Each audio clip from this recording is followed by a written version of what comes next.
Hey everybody, Jason here from AVPro Edge and Meridio, and I hope you guys are having a great Monday so far. I hope you guys had a great weekend.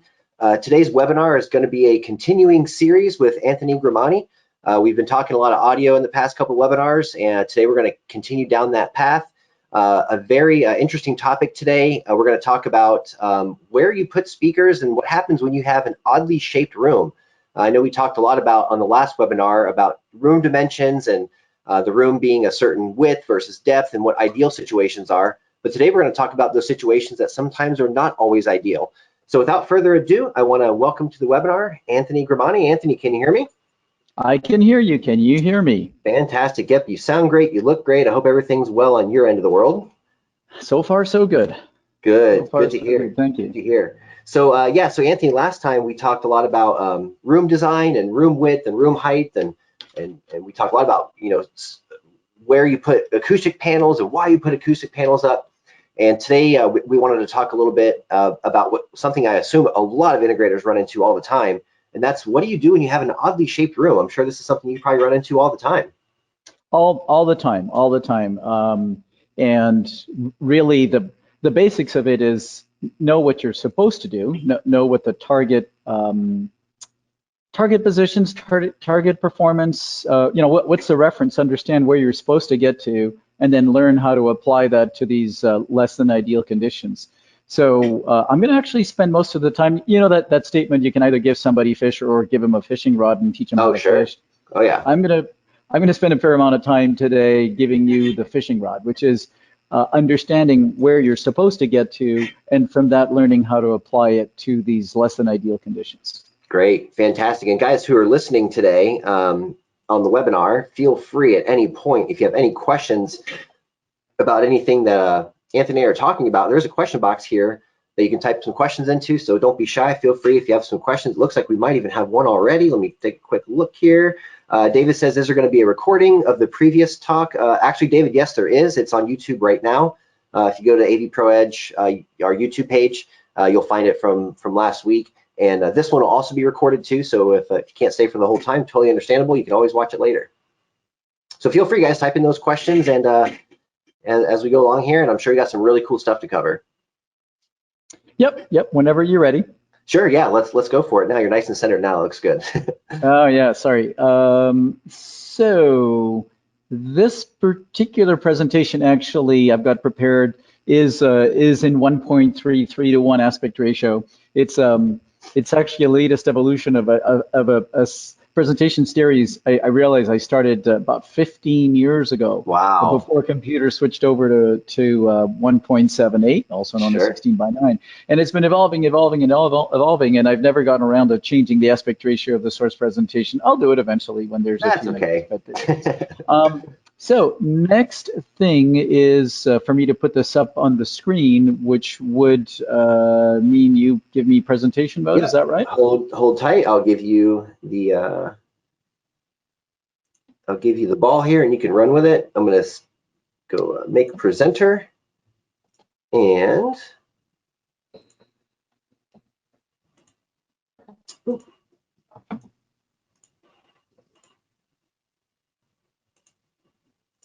all right. Did you get control of the screen? Let's see.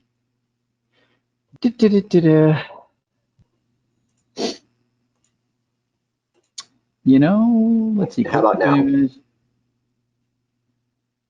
that's my mistake. I have two Anthonys up here on my panel. Somebody else. Stop sharing my webcam. Phone audio.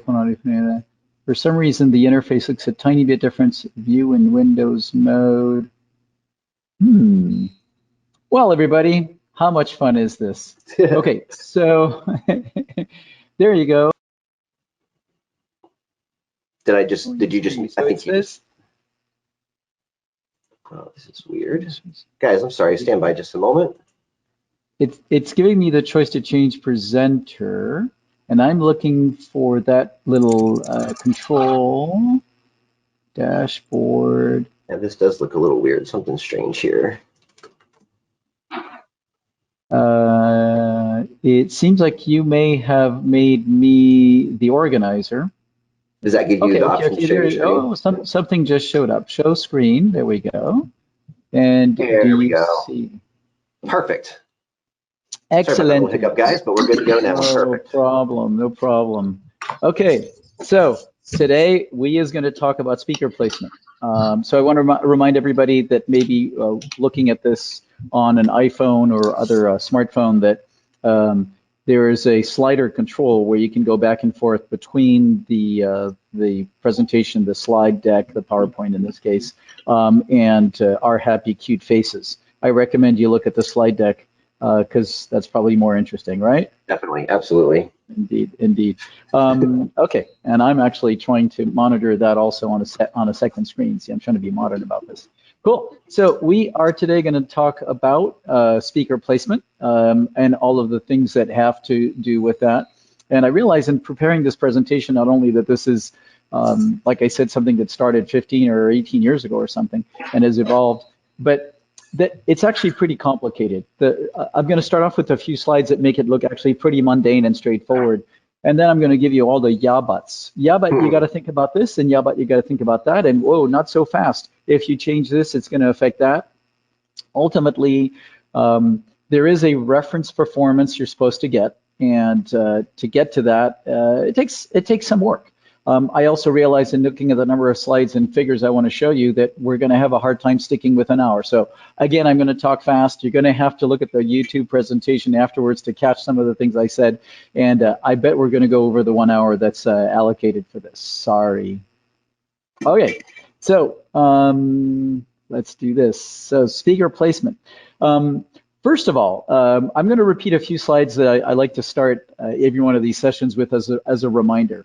The speakers and the room are what I call the acoustic interface, and I talk about it that way because we're all used to the term interface as to describing the connections between the source devices, the surround decoders, controllers, etc., the equalizers and power amps, and all of that stuff is pretty well under control these days. The quality of that's good, and then you feed that perfectly good signal to loudspeakers that spray sound into the room and that interact with the room.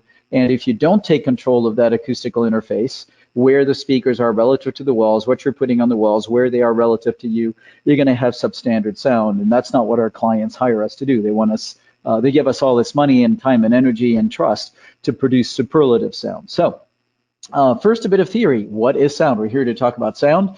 And sound is really nothing else than air that's vibrating. It's vibrating in response to something that's exciting, the air vibration.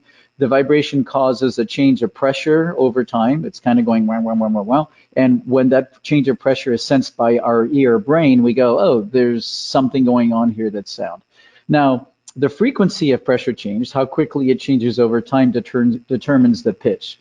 So you can represent it this way, which is that the waves get closer or the zones of pressure get closer and further away. And when they change slowly, that's a low pitch. And when they change fast, that's a high pitch. And I did that without a pitch shifter. Okay, so here I'm showing a little animation from my good buddy Dirk Noy from Walter Stork Group in Europe. And it shows on the top of the slide over here, can you see my mouse up here? Yes, actually? absolutely, Great. yep.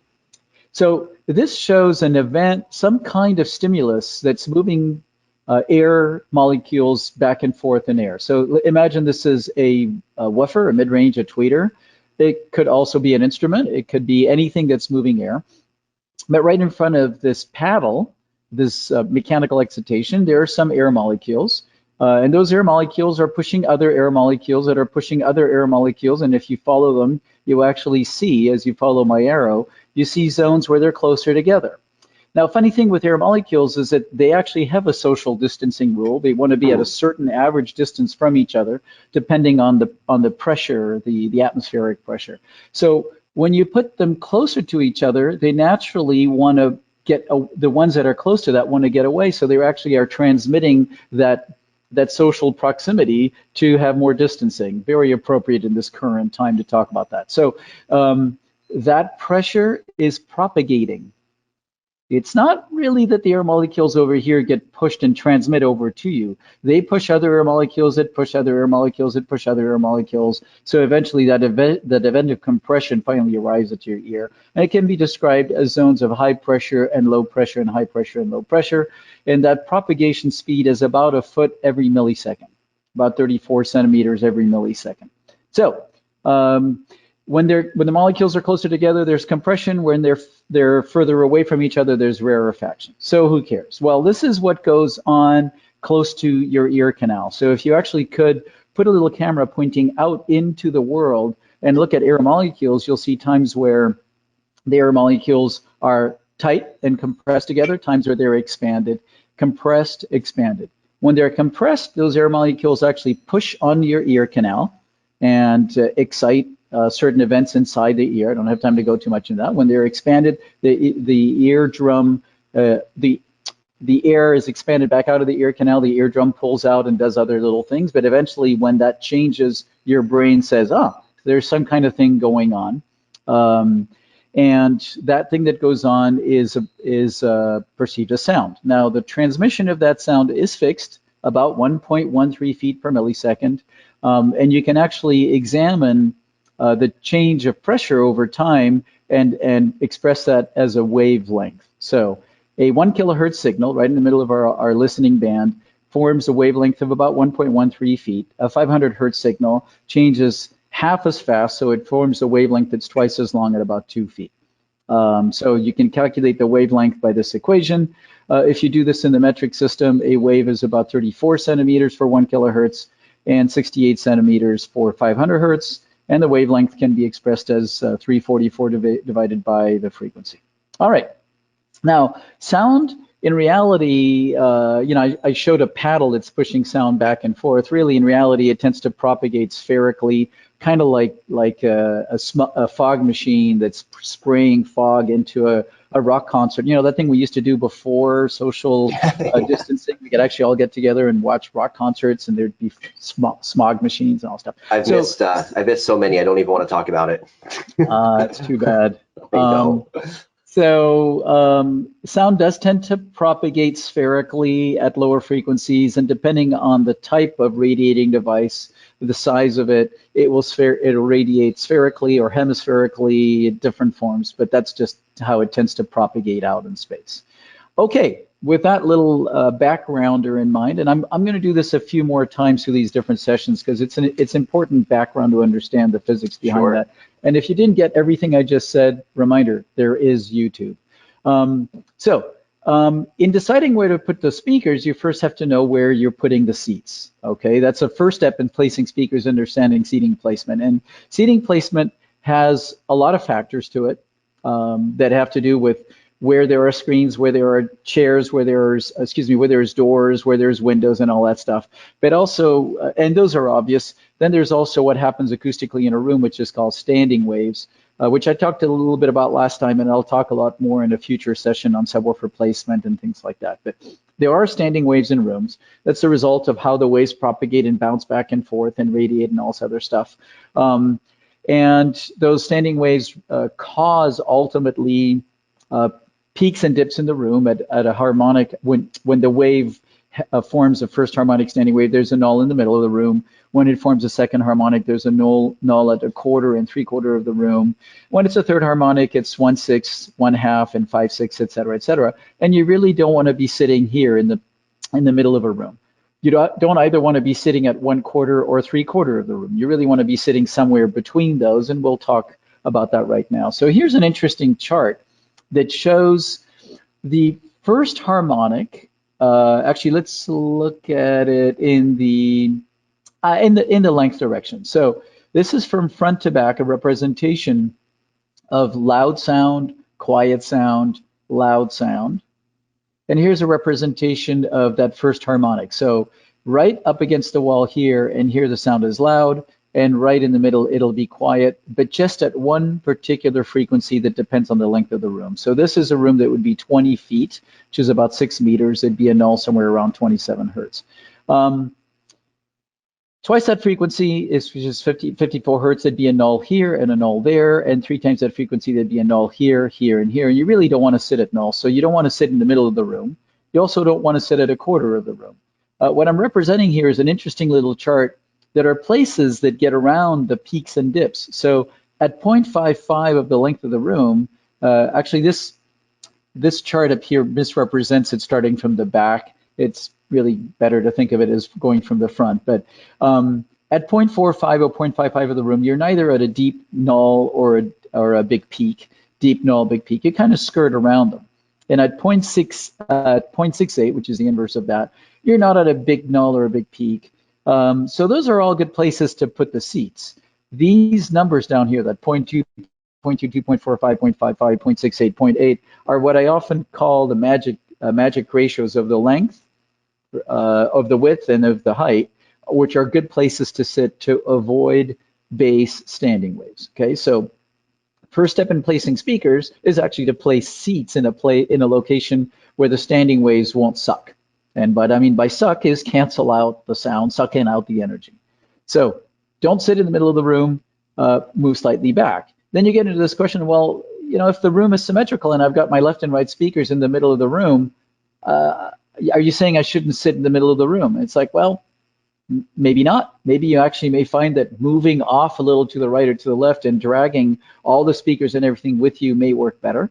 Or you may find that the pair of speakers radiating bass sound together or a set of subwoofers radiating sound together can make that work. We'll talk about that later. So next thing in seating placement is to determine the number of seats you can put in the room. We talked about that last time. If you've got a small room, you can't put too many seats. But also is about sightline. So in a home cinema, you may want to have 2 rows of seats, and you want to make sure that those at both of those rows, people can see the screen. So this is a representation of a really big flat screen display, or it could be a projection screen. But I'm often starting projects in which the architect or interior designer has actually put 2 or 3 rows of seats all flat. Mm-hmm. And I go, well, wait, why did you do that? Well, we don't really like the idea of steps and risers. It's just, I don't know, it's just not comfortable. It feels too much like a cinema, and you know, the client over here wants something that's just much more relaxed, like a lounge. And well, if you want a lounge, why don't you just make a lounge? Yeah. And don't make it a media room. And if you want it to be a lounge and have 2 rows of seats, it's not going to work. So here's the issue. If you try to do this, the person here can't see over the head and can't hear over the head of the person in front. And if you try to raise the screen to where you actually see close to the bottom of the screen, that person is looking up so high at the screen that it's really uncomfortable. The human body actually wants to look straight, wants the head to be straight. And even if you lean back, the fluid inside your ears are telling you that you're leaning back and that you're looking up high, and it's really uncomfortable. It's highly documented that it's just not a good way to go. So this doesn't work. You really want to put some kind of riser so that both the sound waves coming from the speakers can hit both listeners, and the optical waves coming off the screen can hit both viewers. And when you do that, you got to make sure you have enough headroom. So if you start with a room that's only 8 foot tall and you put an 18-inch riser and you've got people that are pretty tall, that's going to be uncomfortably low. Mm-hmm. So this is that place where I start to get already into the, hey, watch out, there's a lot of ifs, ands, or buts, and you got to think about a lot of different things when you're deciding this. So interestingly, a riser can be made into a bass absorber. If you're starting with a room that's a flat floor and you're building a wood box, that's a large volume that could be made into what people call a bass trap. I think you'll hear me mention a number of times. I don't really like that term. It's I don't know. It doesn't really express what's really going on inside these devices. But anyway, you can build this big box, fill it with some level of insulation, you know, some regular thermal insulation, perforate some parts of the top of this thing or the front of it within certain ratios. It's not a random number. You basically just want to make this into a big bass absorber, and that's a really cool thing to do. Your bass will be tighter because you've absorbed some of the standing waves. Okay, so let's get into more directly the business of speaker placement, now that I've just skimmed over the business of seating placement, which again, I could probably talk about for 2 hours. Sure. And maybe, you know, when we're really bored, when we really have nothing else to do in 5 years, we can do a 1 hour session just on where to put your seat and what makes a theater seat a theater seat. Sure. You know, what is it that 2 butt hours really means? Butt hours, think about that. All right. No, I like that. That's good. First of all, before we talk about where to put speakers, you got to understand what you're trying to achieve. So what we're trying to achieve is this thing I've just put on the screen is the standard of quality for sound, which is a film studio mix room. This is a picture of Mix D, one of the mix rooms at Skywalker Ranch, the headquarters of Lucasfilm. It's a place where I spent many, many years working. And this is a place where there's a giant mix console and where the final soundtrack of a film is being put together. And the way a soundtrack is put together is you got 50, 60, 100 different sounds all come together into this giant mixing board. And people that sit here at the mixing console and directors and producers and sound designers, different people that have an opinion about what's coming off the sound system in here, decide we're going to put more of this and more of that and more bass and more treble and move this from here to there. There is no absolute measured objective value as to what the soundtrack is. It's a subjective. This part is subjective. The part of going, this sounds good, is just based on the taste of the ears and brain of the people sitting here. So if you want to hear a movie the way it was intended to be heard, you want to go to the mix stage where it was produced. And this particular stage has produced many Academy Award-winning film soundtracks. There are other stages around the world that are very, very good too, and that's the place where you actually want to hear the movie. Now, your clients can't all travel to either the San Francisco area or the LA area or Moscow or Paris or wherever film soundtrack is mixed. But if you understand how this thing was put together and what the standards were for how this was created, you can produce the same sound performance in your client's home, and that's the whole idea of trying to reference against this type of space. So in that referencing, the loudspeakers and the sound that's coming from the different places have, of course, a relationship to the picture. But also, you have to consider the boundary reflections, which is the speakers feeding sound to your head, and it's also bouncing sound energy around the room, and you have to make sure you control that, right? You have to make sure you control how the standing waves interact with those speakers, and then you have to think of the horizontal placement widths of all of those speakers relative to your, and think about how it all fits relative to your seated ear height. And I'm not done yet. There's more things you have to consider, which is the position of those speakers will affect their sound quality. Ultimately, before you start putting speakers, you want to do some computer modeling of the room. You actually want to calculate a bunch of things. Then once you put them in there, you want to measure how those speakers are interacting with the room, and you do that with an analyzer and a test microphone. 20 years ago, that used to cost thousands. 30 years ago, that used to cost tens of thousands, and used to be things that were back-breaking devices that you would have to roll around in big cases. Today, I don't want to hear any excuses from the people listening. None. This stuff costs virtually nothing now. No, what does it take to have? Yeah, there you go. It's a. I'm still a fan of doing this on a computer because the screen's a little bigger and you can save data and manipulate it. But I want to say that. Just sorry. Side note. I've always also too. There's plenty of like real simple SPL apps and things like that for when you're at a concert to see how loud it is or something. But you know, you're at the mercy of the microphone, which may or not, may or may not be that great. The microphones and those things are not that great. You can calibrate them, but it's not the best way to do it. If you're serious about this work, which is why you're sitting here listening to me babble on for an hour rather than be reading a book or doing whatever else you'd rather do, go spend $70 on a USB test microphone from.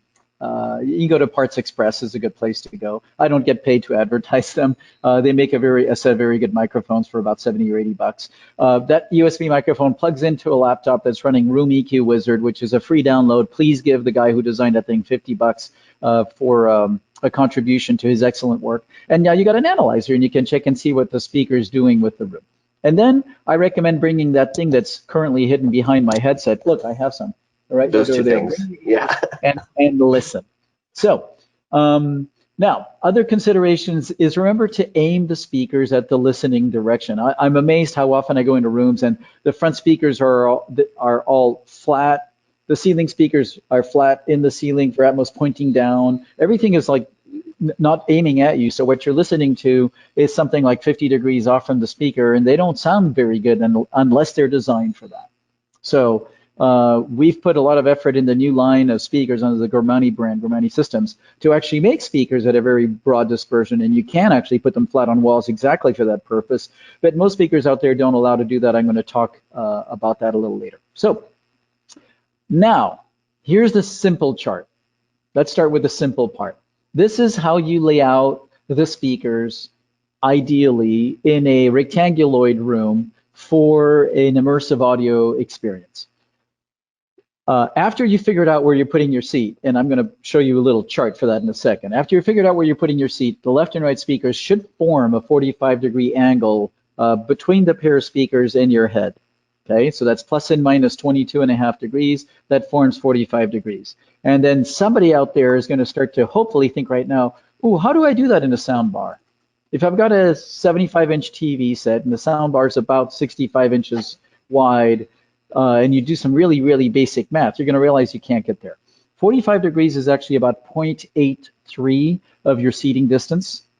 So if you're 10 feet away from a pair of speakers, they should be about 8 feet away from each other. You can't do that in a sound bar. Right. Okay, so after the get yourself a good analyzer, I'm going to say, watch out for sound bars. They look convenient. The manufacturers love selling those to you, but you can't get a stereo spread. We'll talk about that in a second. So ideally, those three front speakers, which are the dominant source of sound, should be placed in the room so that their interaction with the boundaries is mitigated. So there's less effect from how the sound bounces in the room. I'm going to show you plenty of charts about that, and you can measure that with an analyzer. Ideally, the center speaker is at the same height as the left and rights, so that everything that's going on at the screen level is all the same. And how do you do that when you have a screen in the way? I'm going to talk about that. These days, you don't really need to worry about arcing the left, center, and right. I often see designs where they're put in like a curve. You don't need to do that because the digital delays and the surround decoders can take care of that for you. The side speakers should be slightly behind your seating position, which puts them at about 100 degrees from front center. The wide channel speakers, which are the ones over here, which is a really important part of immersive audio. Strangely enough, a lot of people think of immersive audio as the sound that's coming above you, but actually that sound that's coming away from the screen before the surround speakers, called the wide channels, is equally important to an experience of being fully surrounded. Those should be somewhere around 45 degrees from your seating position. The back speakers, the ones back here, should be at about 165. 180 would be all the way in the middle of behind you. 165 is a little bit off to the side so that the pair of them actually forms a 30-degree angle. If you space them further apart than that, you're going to end up with some problems, which I'll talk about later. They're called psychoacoustic inversion or psychoacoustic reversal. It's a terrible thing to have happen to you. And then subwoofers, the location, the easiest way to do that is just start off by putting 4 subwoofers into 4 corners. I'll spend plenty of time on that. Okay, now let's do some charts in here. First of all, seats. If you have the flexibility, if you don't have any other constraints, a good first target place to put the main row of seats is at about 0.68 of the length of the room. That, if you remember the little chart I had before with all these wiggles and all that stuff, that's a place where you're in a good relationship between the fronts and the sides and the backs. You're not too close to the screen. You're not too, you don't feel like you're crammed into the picture, but you don't have major standing wave issues. That's a kind of a good target. Now, given that you're 0.68 from the front wall, by the way, I want to be clear. What I call the front wall is this one. Sometimes hear people call this the back wall, and what they mean is the wall behind the front speakers. But in my speaking today, this is the back behind you, and the front wall is the one that's in front of you, okay? Good. So your seats should be at 0.68 of the front wall. Once you've selected that, your screen, ideally, you're going to use an acoustically transparent screen. Then we'll talk a little bit about that in a second. And that should be in front of your speakers with a certain gap, which I'll talk about too. And that screen's you want it to cover about 50 degrees of your field of vision. And if you do the trigonometry of that, which is that it's 2 times the half arctangent of the price of gas in Lithuania, you end up figuring out that 50 degrees it means that the screen is about 0.9 times your seating distance. That's the width of the screen. So if you're 10 feet away from the screen should be 9 foot wide. And that's a big screen, okay? So given that, as it may, if you use an acoustically transparent screen, you can put the left and right speakers right inside the left and right edge of the screen, and that will naturally give you a 45-degree angle if the screen subtends about a 50-degree field of vision. And that's what they've been doing in movie theaters for 50 years or more. Sure. 50 years or more. So the standard for film screen size is about 50 degrees. It's been more than 50 years, actually, that SMPTE wrote that. So about 50 degrees of field of vision. The speakers are just inside of that. That's what the mixers, that's what the sound designers are listening to. And if you want to do that, just replicate this. 45 degrees subtended angle, which is plus and minus 25. Once you've done all that, put your side speakers, what I call the side speakers now. Those used to be called surround speakers, but all of this is surrounding you. So I call this the front speakers. I call this the side speakers, the back speakers, the wide speakers, and the ones above you will be the top speakers. Those should form an angle of 100 degrees relative to front center. If this is 0 in the azimuth, actually azimuth is vertical, but the horizontal angle, if this is 0 and that was 90, what tends to work the best is for those speakers to be at 100 degrees, slightly behind you. Once you've done that, you place that wide channel pair essentially halfway between those two. Like I said, over here at 45 degrees, there's a 45. And you turn those speakers towards you. So if those speakers are set flat on the wall, pointing at each other, you're now listening to those speakers at 45 degrees off axis. And most speakers, except for some very specially designed speakers made for this application, as in the ones we're doing these days, and a few other manufacturers are paying attention to that. Most speakers at 45 degrees off axis, you'll be missing a whole bunch of mid-range, upper mid-range, and a whole bunch of higher frequency. So that wide channel is going to sound like this, not very good. So you got to remember to tilt those over, which then brings some issues in terms of how do you fit them and make them look good. We'll talk about that later if there's time. Okay, finally, back channels, again, like I said, should be at about 100 degrees, 165 degrees, which actually puts them at a location that makes them seem pretty close to each other, and that is correct, okay? I'll talk plenty more about that later. All right, let's look at what goes on with the top channels. The top channels, this is a hotly contested and argued issue. Within Dolby's own documentation, you'll actually find some diversions on where to put these things. Their manual for professional mixing rooms actually claims to put the speakers like this, which is on lines between the left and center speaker. So at the half point between center and left and center and right. You see this dotted line over here corresponds to that. So within Dolby's information, you look at the professional manuals, the ones that people use to design mix rooms for studios or design movie theaters, and that's what they tell you to do. Then you look at the consumer specifications and they tell you to put them over here. I've tried both. I'm lucky enough to be working on enough projects with enough flexibility every year, typically 30 to 40, that I can try all kinds of different things and change them if it doesn't work. And what I found is if you put the speakers much further outside than that, so either in line with the left and right speakers or further, you actually lose the contrast between front, side, back, and top. What happens when you get a little further away is your ear-brain kind of confuses them. Man, it's hard to get. Your ear-brain confuses them for the sound that's coming from the side channel. So you're hearing the side channel from up about 15 degrees. I'll talk about that later. And if the top is right here, it's actually, when you're listening to test tones on their own, you can hear them. But in the middle of a movie, you almost don't hear that top immersion anymore. So you really do want to bring them closer to each other. And that tends to work really well at the half point between the center and the left and right. So that's where I'm putting them over here. The front, if we go on the assumption that there's going to be 4 top speakers, the fronts should be somewhere around 20 to 30 degrees forward from you, not directly overhead, but forward a little bit. and then the back pair should be about 20 to 30 degrees back. That's what tends to work, again, pretty well. So this is pretty new stuff.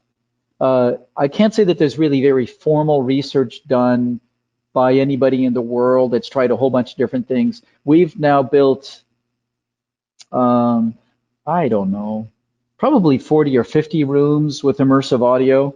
And Right. we've tried all kinds of different approaches, moving here, moving there. And then I've asked not just my brain, hey, how do you like this? I've asked everybody else involved in the projects, which is often 3 or 4 other people in the room. Hey, do you like this better? Do you like that better? So I have a pool of informal, certainly I can't claim that it's very professionally, statistically verified data like you would do in university research or government research. But I've observed that most people that I'm working with, be it the technical staff of the integrators, the clients, other people who are listening, tend to like this kind of setup. Yeah, Jason, you had a question? Yeah, and when you have the 4 in the ceiling like that, are they typically firing down, or do you toe them or angle them in such a way the tweeters are firing at the listener? Yeah, that's a very good question, and much later I got a slide on that, but I'll answer really quickly. If the speaker is forward from you only about 20 degrees, which is 2 to 3 feet, most speakers have enough dispersion naturally that at 20 degrees they still sound okay. Not all of them, but most do. So you're generally okay. You can check it. Use your analyzer, use your ears, play some pink noise out of the speaker, go right directly under them, and then move back and listen to what you're losing.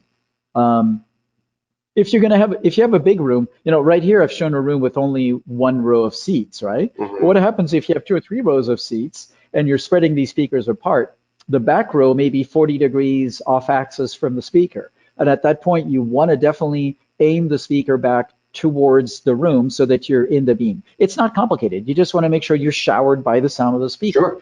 Sure. Kind of like if you were trying to give a shower to your kid during this time of confinement, mm-hmm. You're not going to point the shower down with your kid over here. They're not Right. going to get clean. You got to point the water at the kid, and Sure. And you're going to start screaming. Once they start screaming because they don't like the shower, it's working. Yeah.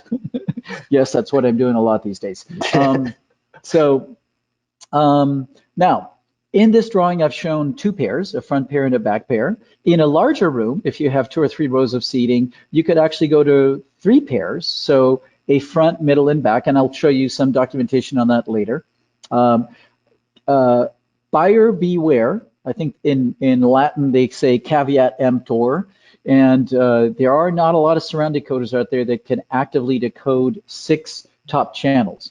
There's Sure. plenty that have 6 outputs, but they often are not really decoded individually. The 2 fronts are paired or something. Sometimes there's actually no sound. There's a particular brand I won't mention that makes a pretty expensive surround decoder that when you tell them you've got 6 top speakers and 2 wides, suddenly there's nothing coming out of the middle ones. Oh, sure. And you're like, whoa, hey, is this thing working? I don't hear any Yeah. sound. And then you have to rewire everything to pair up 2 pairs. That's wrong. Mm-hmm. So you usually have to go to one of the higher end surround decoders that cost typically upwards of $9,000 to $10,000 before you can actually get proper decoding of the top channels.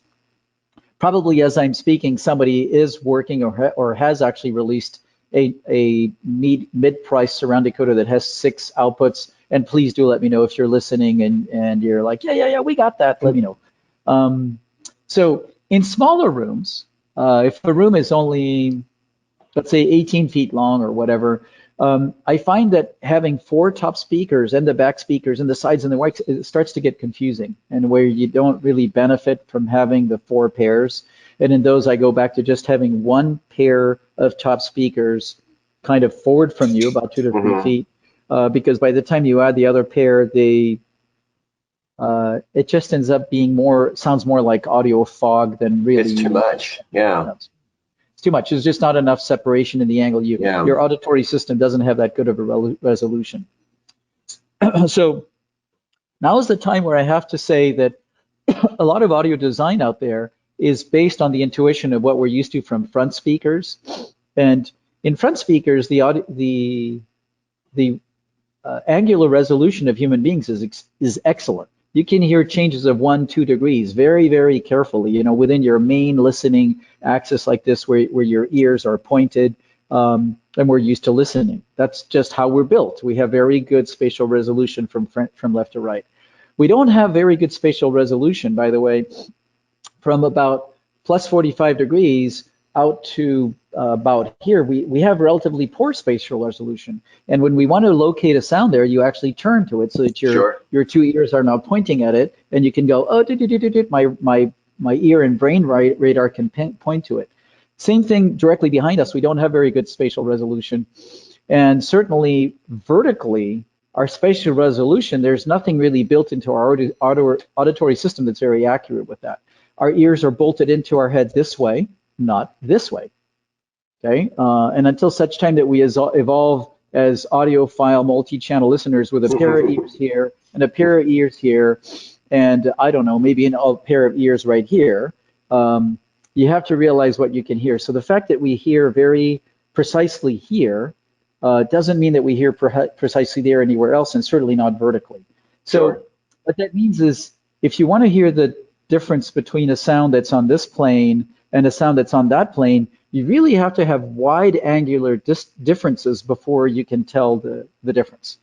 Does that make sense? I totally move my hands a lot, use a lot of big words. In other words, you can't have those speakers all too close to each other, or else it sounds like giant audio fog. Right. John has a question real quick. He says, do you treat electrostatic speakers differently than bass reflex speakers when considering speaker placement? Yes, and that's a question with about 32 points in it. I'm sure, I'm sure. It's not because they're electrostatic. Okay, so electrostatic is just one way to turn an electrical signal into a mechanical signal, which is a sound wave. That's just one approach.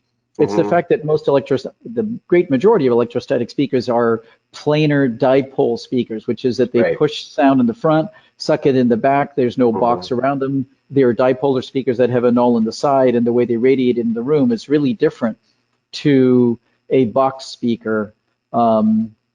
Except that at the low frequencies, when you get down to the area below 100 hertz, there's actually not that big of a difference. So it depends on what you're asking. If you're asking about low frequency, it's like the issues are about the same. If you're asking about mid frequencies, where planar electrostatics have a null pointing sideways and regular box speakers don't, there's certain things you can get away with and can't get away with. So I think that's about as much as I'll say. Otherwise, I could just spend an hour just talking about that. That's okay. John, thanks for the question, and feel free to follow up with that in the question box if you need some follow-up. Sure. Yeah, there are conditions in which planar. I do want to say that dipole speakers can also exist with dynamic drivers. So if you and there's a bunch of companies that have made those and still make those. They're a big flat baffle, two usually big woofers with a lot of low frequency emphasis to correct the fact that the low frequency is getting sucked out by the front and back waves. A mid-range, it's in a baffle, tweeter in a baffle, and it's a giant dipole made out of dynamic drivers. And you can also do that out of course, electrostatics, but you can also make it out of planar magnetics. So the way you create the sound wave doesn't really matter as much as the fact that they're dipolar. And dipolar speakers, as front speakers, have really interesting attributes to them and how they radiate with the room. Enough said. Okay. Real quick, Anthony. Chris mentioned no audio, but he says, oh, false alarm. He says it's back. No big deal. Continue. It's back. Now you're just messing with everybody. I am. Okay, so for the record, since we're going to be talking a lot about channels, you'll notice that I've used these terms, which is I'm calling these three front channels the left, center, and right, even though they are the front channels. I'm not calling them FL, FR, FC, and FR. I'm just calling them LCR. I'm calling these the side left and side right. I'm calling these the wide left and wide right, and I'm calling these the back left and back right, not rear. And there's a reason for that. Then I'm calling these top ones, the little interesting. Yep, okay, so that got hidden behind, sorry. I'm calling this the top left one, top right one, top left two, top right two. And those names have come from about 15 to 20 years of designing rooms, watching the plans get out into the field, watching people put stickers on cables and look at the back of products and observing what survives the whole process. Yeah. And so the worst I've seen is when that speaker is called a rear right. The label for that would be what? RR. RR. And I've seen cables in which a label says RR around it, it says RR. And I've seen the installation tech plug the RR cable into the right channel. Mm-hmm. So suddenly everything that's supposed to be in the right channel is playing out of that speaker. Sounds really exciting. There's a lot of stuff going on back there, but it's wrong.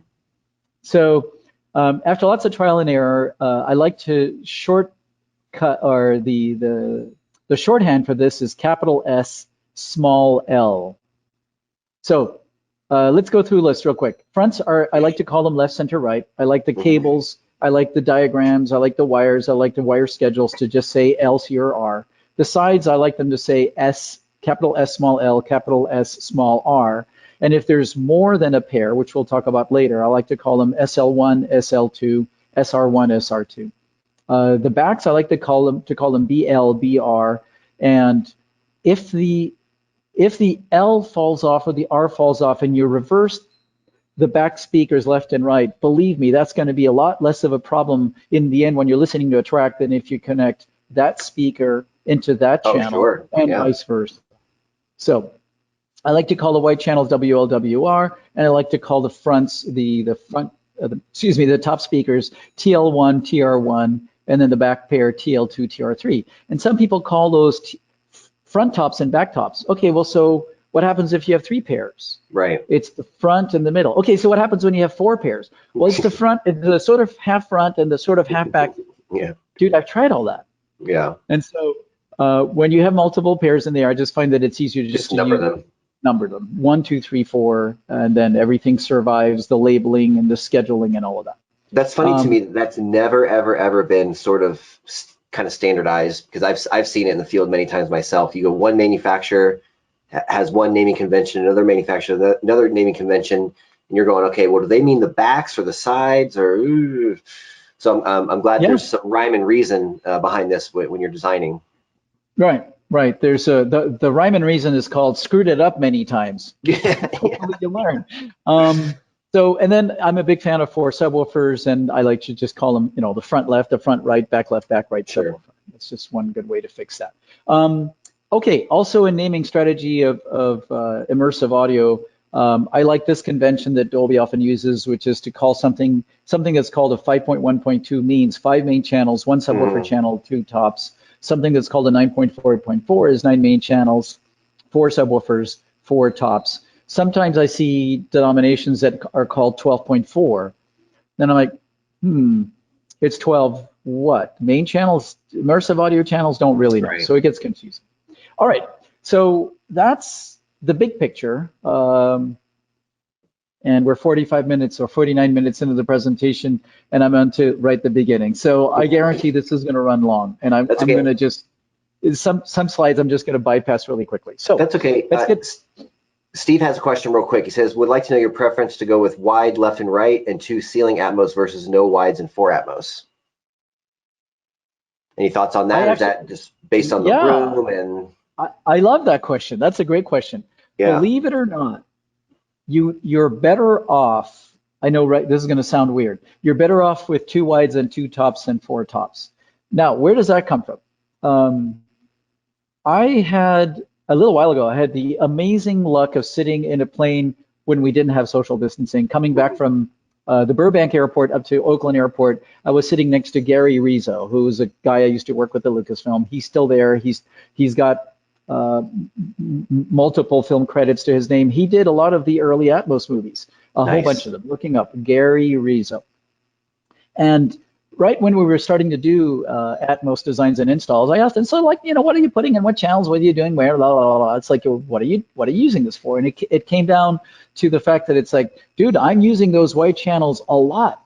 And I'm using those a lot because there's always been this really annoying gap between the sound field that's in front of you, the screen channels, as it's called in the mix room, and the side channels. There's a hole between them, like that part Sure. You're taking a sound and you're moving it off on the screen, off to the side, there's this nebulous, I'm trying to point, there's this nebulous zone. I'm not pointing very well over here. There's a nebulous zone over there where the sound's not very clear. And now that Dolby and other companies have enabled to put an actual sound to an actual speaker there, I'm using those a lot to make the sounds of the soundstage kind of widen out and fill in all the way around you. And so in a film mix, there's a lot of sound in the wide channels. Interestingly enough, when those things get remastered for home application, you'll find that sometimes that sound has disappeared, it's remixed into the fronts or into the sides. And so that's a bit of a problem. It is changing. You'll see more and more energy being, well, more and more of that sound stay in where they're supposed to be. So my preference would be to have wide channels and two tops. And two, cool.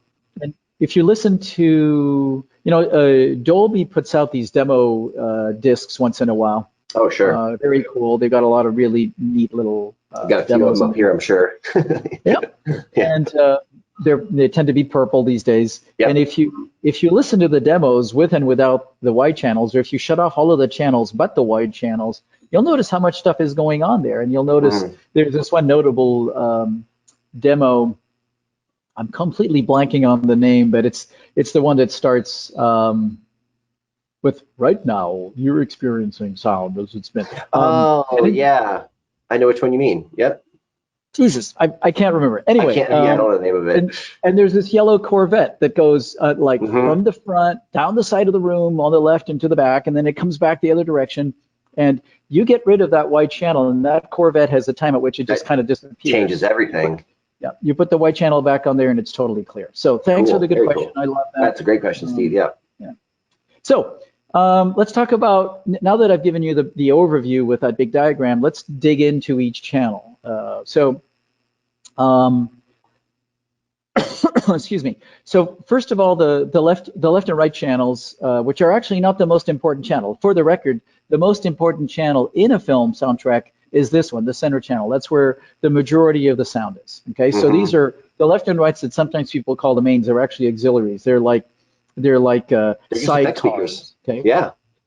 They just are sounds that are off from the center of the screen where there's less action. So that being said, those left and rights want to be at 45 degrees, which is actually, not only does it match the way it's done in a film mix room, it's also a good balance between having a good phantom stereo image for both two-channel music and for the stuff that's put in a film soundtrack that's supposed to come out of the middle of the screen as phantom center. It's a good balance between that and having separation in the multi-channel character. So if you widen the speakers much further from each other, if you put them at 60 degrees, for example, you're going to have a better sense of separation between center and left and center and right. But the phantom center is going to kind of get amorphous. It's going to disappear. If you make them closer, the phantom center is going to be clearer, but the separation between center and left, center and right is going to be more amorphous. So 45 degrees tends to be a pretty good balance. Anthony, another Anthony in the chat box says that's the Dolby Atmos Horizon trailer. Is it Horizon? It is Horizon. Thank you. Yes. Cool. Yep. I knew somebody would know. All right. So next, I'm going to just kind of list through a whole bunch of things you need to think about. So you do want to make sure that where you're putting those left and right speakers, you have proper coverage of the listening area. That means that the people on the right side of the room hear the left speaker correctly. That means you either have to toe the speaker in so that they hear it. There's nothing really magic to the toe in. Sometimes people think it's just black art. No, you want to turn the speaker in so that the people, I can't really draw that with my hands. I'll show you later. So the people on the right side of the room hear the left speaker and vice versa. And if you're doing all in-wall speakers and you want them nice and flush, you can't toe them in. Right. Unless you pick a speaker that's designed to have really broad coverage. So that's a little plug for the things we're doing, and the things we're doing with Grimani system speakers are all based on, shit, this other stuff doesn't work. Let's come up with a solution for that. So wherever you put the speakers, make sure that not only are they at 45 degrees and there's a good balance between separation and imaging, but also make sure that there's good coverage. How do you know if there's good coverage? here's a trick. You play pink noise in the left speaker, and you move back and forth in the room at seated ear height, which looks like you're doing a Groucho Marx imitation, walking kind of with your head low, and make sure that all the way from the left seat to the right seat, you hear the same sound. Ensure that there's an adequate phantom image, and then avoid any nearby obstructions. So if you're going to use an acoustically transparent screen or a regular TV, if that speaker is really close to a big frame, a big acoustical object, that acoustical object is going to change the sound. Sure. I hope you hear how that's totally changing the sound. And I'm right close to my speaker, which is my mouth, and the microphone's over here. It changes the sound. So you want to look out for that. Now, the other thing you want to look out for in placing the front speakers is there are standing waves in the lower frequencies of front speakers. You know, standing waves in most listening rooms go all the way up to 150 hertz. And typically the crossover frequency to the subwoofer is going to be around 80 hertz. So you want to look out for that and place a speaker where it's actually able to eliminate a standing wave. I haven't told you how to do that yet. I'm going to get to it. But in placing the speaker, I'm now building an argument, which is they need to be, you know, to the sides of the screen. They need to form 45 degrees. They need to be towed in so that everybody can hear them. They need to not be too close to an acoustical object where they're going to be screwed up by the object. And ideally, they're placed in a location where they're not exciting a standing wave. A lot of stuff you got to look out for. And then finally, where they're placed relative to the front wall, relative to the floor, relative to the sidewall, you want to reduce the effects of what's called boundary effects, which I'll explain in a few seconds. Real quick, Anthony, Michael asks, does toe-in change the way the sound transmits through an acoustic screen? That's an interesting question. Yes, it does. The sound waves are hitting the back of the screen. Maybe there's some effect. There is an effect, actually. So depending on the screen you're using, so the micro perforated or perforated vinyl screens don't let all the sound through, and what doesn't come through bounces back. And that bounce back and forth, if the speaker is actually flat to the screen, that bounce back and forth will cause problems in the upper mid-range and higher frequencies. So if you turn the speaker, there's less problems. If you put some foam or felt on the front face of the speaker, you eliminate the problem. If you turn the speaker in relative to a perforated screen, interestingly enough, the way the sound goes through all the little holes, which are like little tubes, will re-radiate out with even more dispersion. So actually, a perforated screen, whether it's micro perf or regular perf, will widen the dispersion of the speakers. Very interesting. Interesting, yeah. So, cool, good question. So that's a good question, yeah. Okay, so far I've only talked about issues in the horizontal plane. Let's look at the vertical plane. So you have some contradictions here. You want to put the speakers at mid-height of the screen because that's where they are in a film mix room, so that the sound of the moving lips and the faces on the screen is coming from the same place as where you see the thing. But you also would prefer that the speakers not be too far up from your seated ear height, so that when you're listening to music, the orchestra doesn't sound like it's all the way up there.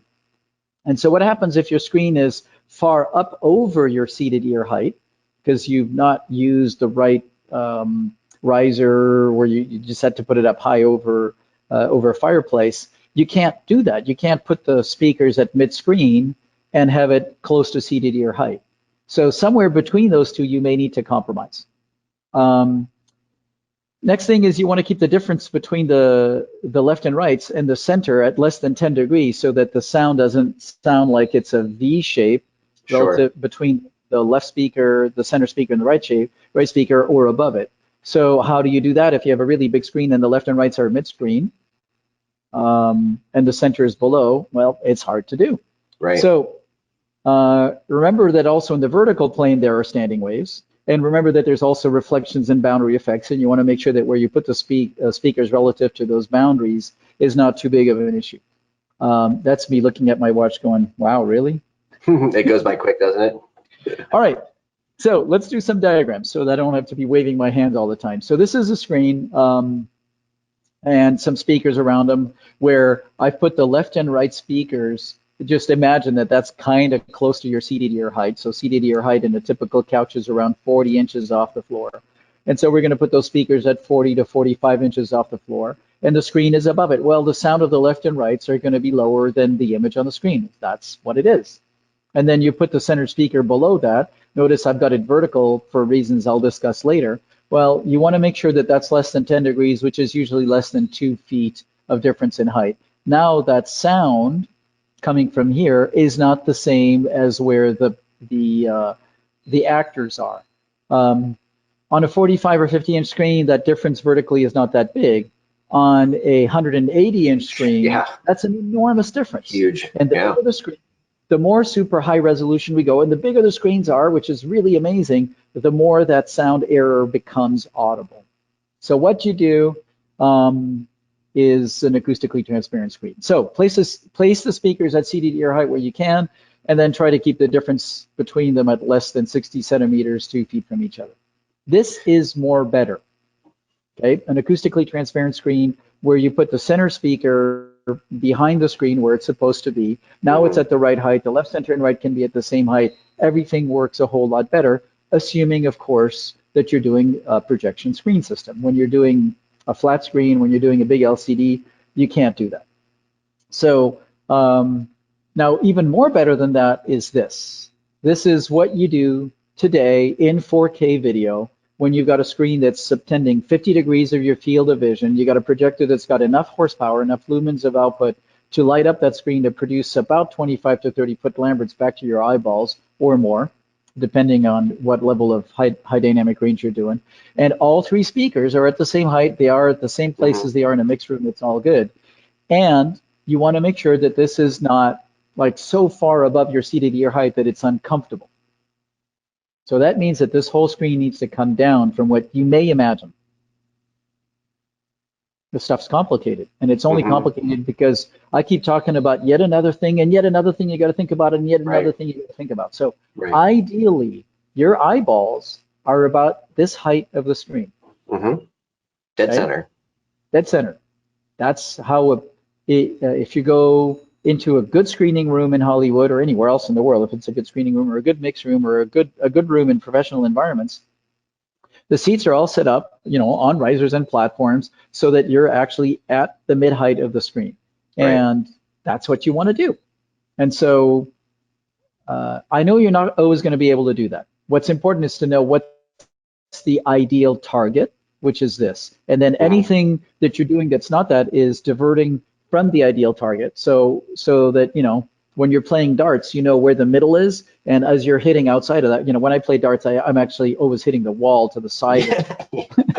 I really suck at that game. Of course, until I have enough beers in me, then like magically everything just hits me. Yeah, then you start nailing it. Yeah, of course. You gotta loosen it up. So this is the target. So now, I'm a big fan of acoustically transparent screens. I've been working with that since the early days of THX. So in 1994, if I remember right, Tom Holman and I said, okay, we got to introduce some way to do this in home cinemas. And we developed a bunch of standards, worked with all the manufacturers that were interested in doing these. And here's some rules if you're going to do an acoustically transparent screen. So first of all, those come in all kinds of different performance character. Some are very acoustically and some are not so acoustically transparent. So you should check the response with and without the screen, and the attenuation should be less than 3 dB at 10 kilohertz. Some manufacturers actually give you the response charts. They actually show those. If those charts look very scientific, where they actually don't look so well produced, right, where they look like they're a chart and there's some, you know, ugly lines on them, that probably means that they're real. Okay, that means that they're directly off an analyzer. It's the real thing. It's relatively easy to measure. You can do this yourself. Go get yourself that famous $70 test microphone and download Room EQ Wizard. Measure the sound of a speaker playing pink noise directly to your microphone. Put the screen in front of that speaker and look at the difference. Anthony, I'm sorry. Somebody had asked earlier, and I meant to ask you earlier. Can you just repeat the name of that microphone? So there's two microphones sold by the fine folks at Parts Express. There's the Dayton Audio UMM6, and then there's the other one they sell, which is the UMic 1 or something like that. They're both good. I like the UMM6 slightly better because it has a printer USB connector. The other one has a mini USB connector, and when you travel a lot and you move stuff around and you're traveling here and you're running around, the regular USB connector tends to survive your tripping over the cable in the dark of a screening room better than the micro one. That's just my view of the thing. Sure, so yeah. they're both good mics. They both cost somewhere around $70, $80. I would get one. So now, microperf. The question that came earlier about what happens when you tow the speakers in. That's the issue. The microperf screens are not totally acoustically transparent. Above 6 kilohertz, they start to lose some energy through reflection. And you compensate that with equalization. Stuart actually can sell you a little compensation box that you put in line. There's a bunch of ways to do that. Oh, nice. But that sound that bounces back and forth at the higher frequencies, if you move the speaker further and further away from the screen to where the back and forth wave is longer than the wavelength of where that reflection is, you don't end up hearing the comb filter that comes from that. So with microperf screens, whether it is the one from Stuart or other manufacturers, you should count on about 6 inches of distance between the screen and the speaker. I know that if you go to 12, it's even more better, but usually 6 inches is the sort of the peak between losing a lot of room in the front of the room, a lot of space in the front of the room, and an improvement of audio performance. So 15 centimeters or 6 inches is what you should have in terms of a distance between those. For woven screens, woven microfibers that are from lots of different vendors now. The first company to launch that was Screen Research. What is that? Almost 20 years ago. And then since then, Screen Excellence, there's a whole bunch of different people that have those. Even Stuart has a woven screen. You can actually squeeze that down to 2 or 3 inches because they're much more acoustically transparent to much higher frequencies. Okay. Now, in all cases, it's good to put a little bit of foam or felt or other absorptive surface on the front baffle of a speaker. If you use an acoustically transparent screen, realize that some of the picture content, some of the light's going to go through the screen and hit the surfaces behind the screen. So you should paint all of that black with flat black. Make sure you remove any logos, badges, anything that could reflect light. Paint all screws flat black, etc. A number of the manufacturers actually provide a black backing surface to protect that. Well, that black backing surface introduces some losses to the acoustical transparency, so I avoid using those. Just have the screen and then paint everything black behind that. If you're using a roll down acoustically transparent screen and behind the screen are walls, windows, or anything else that's going to reflect the light back, of course you have to use the black backing. But if you have a dedicated space, there's no reason to use that black backing. Just paint everything black behind that. All right. So other generalized guidelines is keep the speakers away from corners and floors, because when you put speakers in the corner, there's going to be, try to show you that is the speaker sound's going to sound like this. It's going to suck. It's going to get very boomy, which is the place where I go, if you have a really big screen and it's not acoustically transparent and the center speaker is below the screen close to the floor, it won't sound good. It's going to sound boomy and nasty, and you just can't get there from here. So and then ideally, in setting up the 3 front speakers, try to produce an acoustical environment that's identical across the front. Now, there are hundreds and hundreds of center speakers that look like they're made to be laid down horizontally. They usually have 2 woofers and a tweeter in the middle, and they're called a horizontal center speaker, and the great majority of those are not at all a horizontal center speaker. They're just a speaker that's been laid down on its side and has horrible side effects that are called lobing. So this little symbol, I'll get a little bit more into this in a second. This little symbol lobing shows, like an earlobe? Lobing. It's called lobing in audio, but in radio frequency, anything where there's waves, when there's interactions, there's lobes of radiation, and then there's cancellation. So it's kind of like a clover, where there's a leaf of energy pointing out here, and there's a gap, and there's an energy lobe here, and then there's a gap. And this would be the response of a typical dual woofer, single tweeter speaker, right around 2 kilohertz. And right around 2 kilohertz is the peak of where intelligibility comes from, that thing that tells you, oh, it's clear, I can understand what they're saying. And if you're right in front of the speaker, it's going to be good. If you're sitting to the side of the middle seat, it's going to be bad. So I have a diagram of that in a second, so let me explain that. So inputting the front speakers, like we said before, you may have to move the seats a little bit to reduce the audible interaction between the speaker, the boundaries, and the peaks and dips, which I'll show you in a second. And let's talk about that. So the reflection issues that are just the effect of the speaker, a reflection, and the reflected energy in the speaker meeting you at different times are called boundary effects. And those boundary effects cause some peaks and some dips in sound response at different frequencies. And at low frequency, they're particularly audible. And they all depend on the location of where the speakers are relative to the boundaries and relative to your seated location. So today we're talking an immersive audio of 3 speakers across the front, 2 wides, so now we got 5, 2 sides, that's 7, 2 backs, that's 9, and maybe 4 top speakers, that's 13 speakers. All 13 of those speakers are going to have potentially different interactions with the different boundaries, and everything I'm just saying over here needs to be applied to all of the channels. So this is a monumental task just in figuring out where to put the speakers so that they sound good.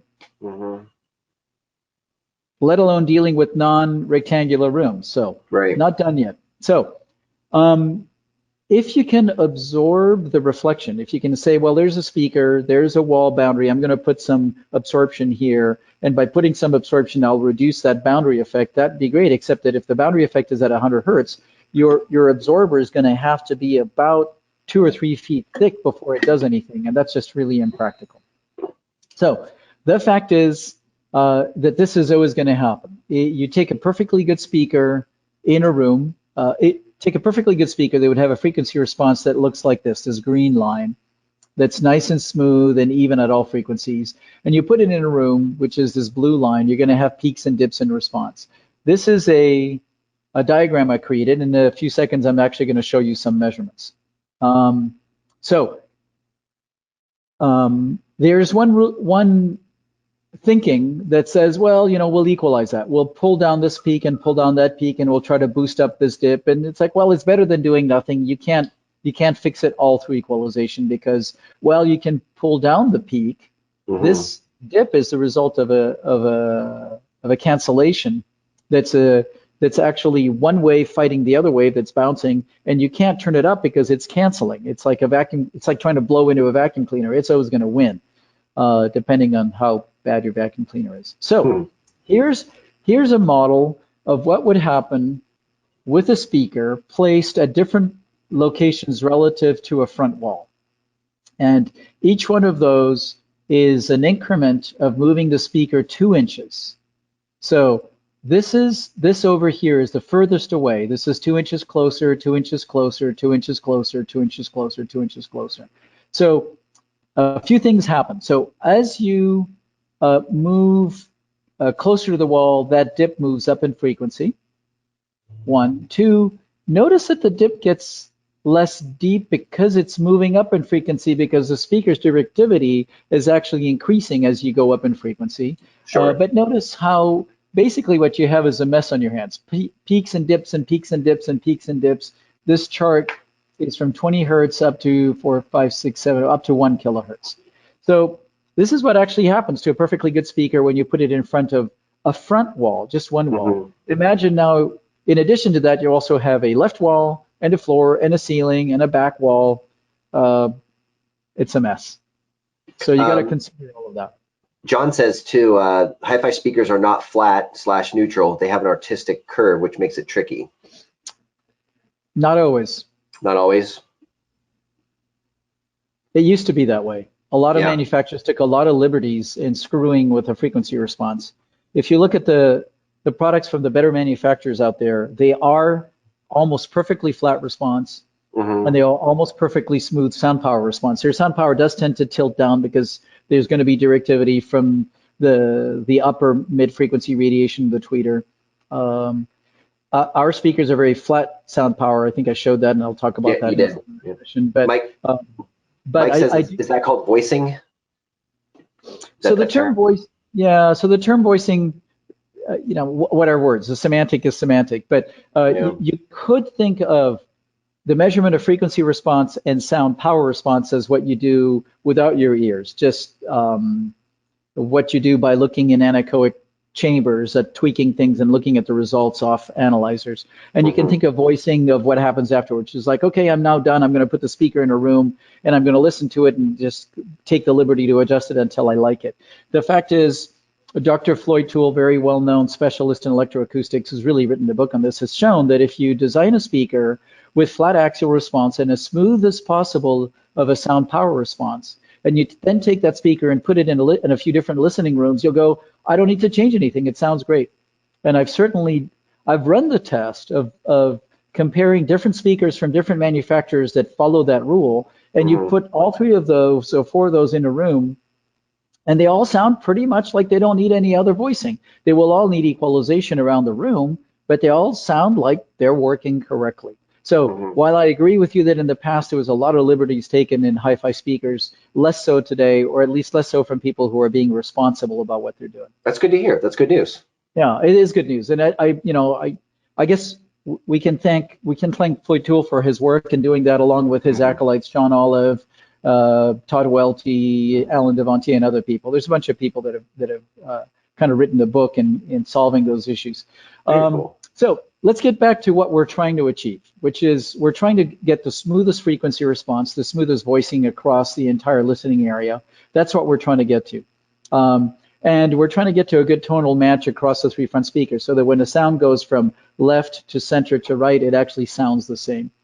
We're also trying to get to good dialogue intelligibility, which is the fact that you can hear everything that's said out of those speakers. And if they have problems in frequency response, the intelligibility is not going to be very good. So here's a few strategies for what to do with those speakers. Note that I haven't yet gotten into, what do you do in an odd shade room. I'm still giving you some tools for what to do in general, whether the room is rectangular or triangular, doesn't really matter. It's all the same. So first off, you want to try to reduce the peak and dip errors through proper placement. And second, you try to put some absorption, but realize that resistive absorption is just too thick. What I call resistive absorption is either fiberglass, rock wool, dense foam, things like that. They're just going to be too thick as resistive absorbers. You can use Helmholtz or diaphragm absorbers or perforated materials. They do work better at lower frequencies, and you equalize. So what you do is you don't just do one of these things, you try to do all of them. You try to place the speakers so they have less peak and dip errors, which is what audiophiles do when they get a pair of really good speakers and spend 3 days moving them around the room until the sound doesn't suck too bad. Without realizing it, they're going to do what I'm about to show you here in this chart that's coming up. And second thing is you try to apply some low frequency absorption. And third thing is you equalize what's left. If you do only one of those, it's better than doing nothing. But if you can do all three, you'll end up with good performance in the front channel sounds. Okay, so this is reality. This is real. This is a measurement from 3 weeks ago. A month ago.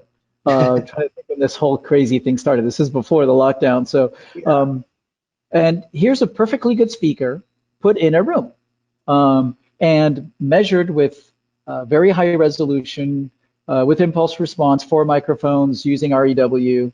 And that perfectly good speaker that has a very, very smooth frequency response, very smooth sound power response, you put it in the room and you measure it, and its result is this red line, okay?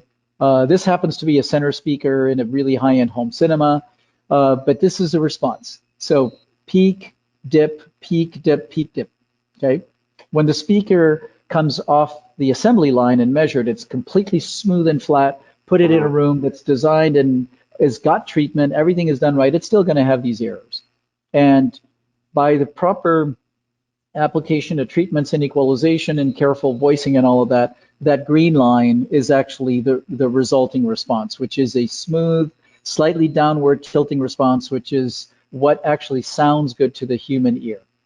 Okay, so that speaker, when it's all said and done, sounds clear, it has good dialogue clarity, it sounds smooth, it sounds even, it works. And this applies to all rooms, whether they're rectangular or odd shaped. This is what you should always do. By the way, the same thing happens for surround speakers. I'm going to talk later about where you place surround speakers, but here's a perfectly good surround speaker placed in the side left channel of the same room. This is a good speaker with known flat, smooth frequency response. Look at this mess. This is what you'd be listening to if you didn't equalize it, Right. if you didn't treat it.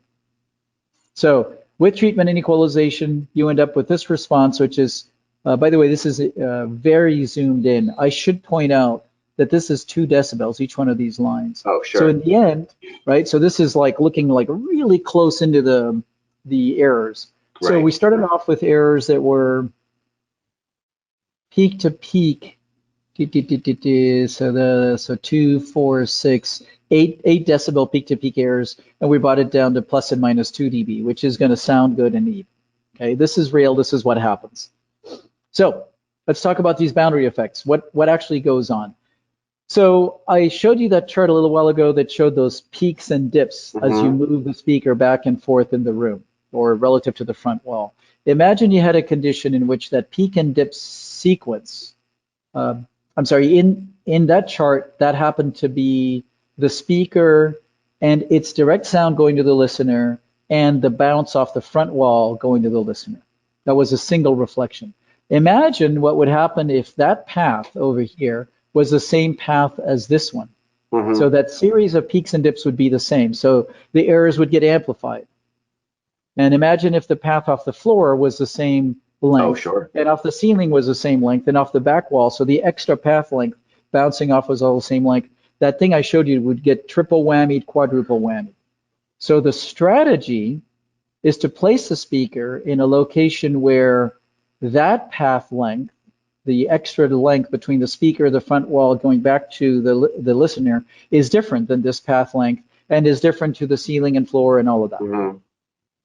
And that is what you're when you're just listening to the voicing of a speaker without using an analyzer, just going, I'm going to move these speakers until I like the sound. That's Right. what's actually happening. You're not changing the sound of the speaker. You're changing the interactions between the speaker's low frequency and the bounce points all the way around the room. Okay, so this is what would happen. This is a very simple graphical representation of a bounce, the result of a dip from a cancellation off the side wall, the front wall, and the floor, excuse me, side, front, and floor, if they were all equal distances, right? So again, it's the extra path length from the speaker to the front wall or to the side wall to the floor. If they're all the same length relative to the front, the direct path, you're going to end up with a triple dip. If you move it to where those frequencies, they're still dips, but they're separated out, you end up with this, which is still has some errors, but it's not as bad. Okay, you're distributing the peak dip frequencies, right? So I know I haven't gotten into diagrams of where you put speakers yet, and I know people are itching. It's like, oh man, I want to see an L-shaped room, and what happens when you have a round room and all this other stuff. But you got to understand what happens just with the speaker and walls around them. This is just, critical to proper placement. So that's the first thing you try to do.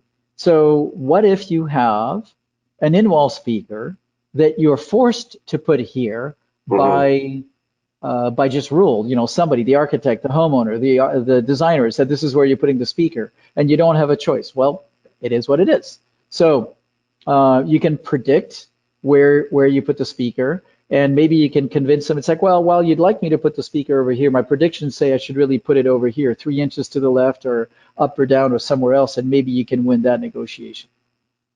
Now you can predict it by some software out there. There's a bunch of different pieces of software, most of which are made for the commercial acoustic business, but they work for what we're doing. RPG has a program called the Room Optimizer and Modeler, in which you can define the sizes of a room and tell it, look, I got 2 speakers over here I'm trying to place, and it'll show the worst position and the best position just for these boundary conditions. And in this diagram, I don't know if you can see this clearly. They're really small lines, and I hope they're getting through the resolution of the webinar, but there's a blue line here that's got a major dip at around 220.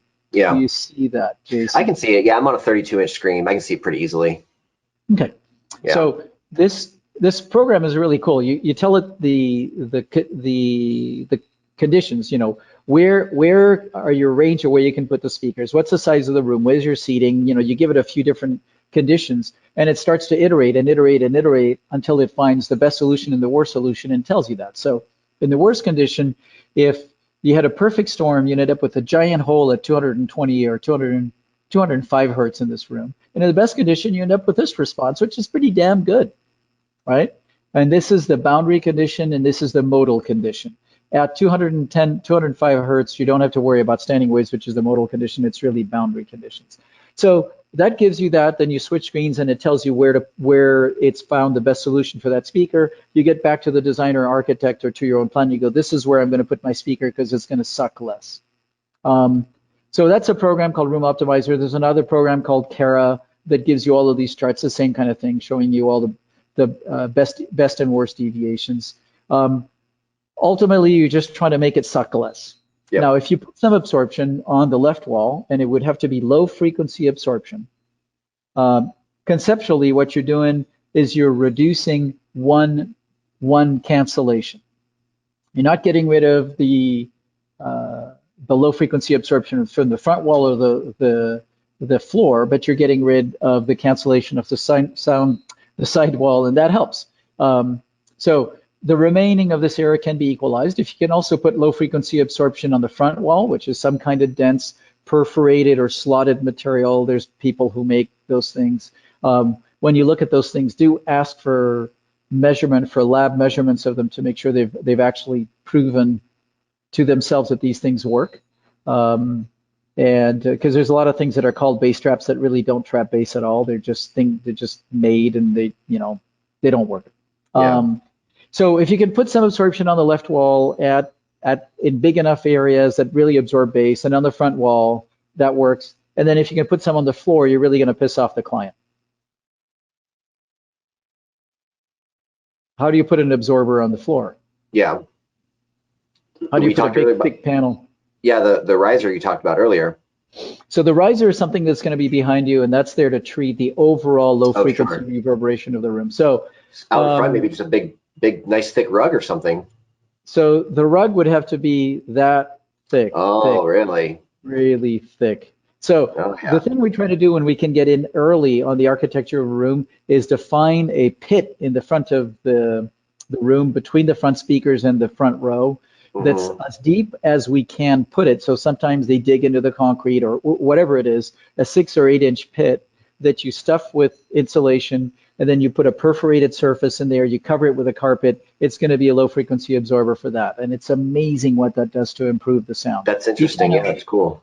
You can't always win that battle, but if you can, if you're lucky enough to be working on projects right at the beginning, you can do that. Okay, so another really cool trick, amazing trick, is this, which is to baffle mount the speakers, which is the equivalent of putting them all in wall. Baffle mounting of speakers is done in screening rooms, in mixed rooms, and good movie theaters, which is that the speakers, rather than be put out in the room behind the screen, they're actually put in a specially built wall that spans the whole range of the area behind the screen. And then in that wall, they actually tow the speakers to point them at the listener. Better yet, if you can actually build the baffle into 3 sections, one for the center speaker, one for the left speaker, one for the right speaker, and the left and rights are actually canted in, and you make the baffle curved like that, convex, amazing things happen. You've now gotten rid of the bounce off the front wall, the low frequency energy that would bounce off the front wall. You've also created a big low frequency diffuser, and you've just gotten rid of this front wall thing. So the rooms just end up sounding a ton better. So it removes reflections from the front wall. It's a cleaner bass response because now the speaker, rather than be in this uncontrolled environment, is what's called in a 2-pi loading mode, which is acoustically really good. You get more bass headroom. Oh yes. So when you take a perfectly good speaker and you put it in a baffle like that, you're going to get more bass pointing towards you. So the speaker is going to have more bass. So you're going to want to equalize it. And in equalizing it, you're turning down the bass you're feeding into the speaker. So now the speaker can play louder before the woofers run out of room. So you can have a speaker that plays 4, 5, 6 dB louder than before. Really nice. So that bass boost will need an EQ. And like I said, the baffle should be convex shaped. Now, it's also an area where you can put absorption. So if you line the whole baffle with some mid-thickness of absorption, so like 1 or 2 inches. I love to use a material called line acoustic, which is made for lining the inside of ducts in the large-scale ventilation systems. You put that on there, it's black inherently. It's a great thing to put there. This is a picture of a real room we did. This is actually a showroom for an AV dealer in Southern California, where you see a big front speaker mounted in 3 baffle sections that are convex, and the left and rights are towed in. Amazing. This room sounds absolutely awesome, plays crazy loud. Really good way to do it.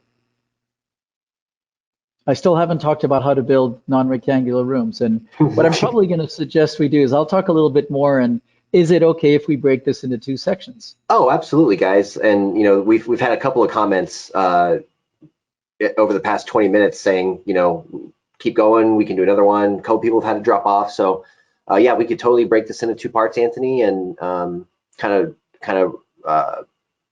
probably maybe next week, get into the second part of it or something like that. Sure, that's fine, totally fine. Same place, same time. Same place, same time, so, yep.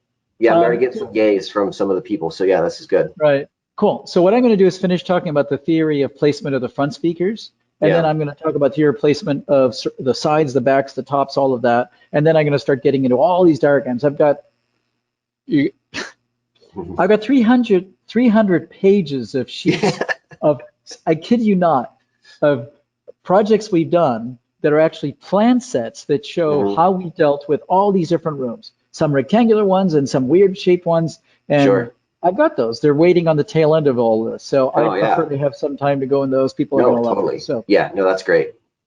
Cool. So let me finish on this front speaker business. So remember to aim the speakers towards the listening area. On the vertical plane, you want to tow them in, and there's nothing magic. I sometimes read in the literature or hear people at audiophile saying, you want to tow them in so that there's some crosses right in front of you, like 2 feet, or behind you, and all of this magic. It's not magic. It's really easy.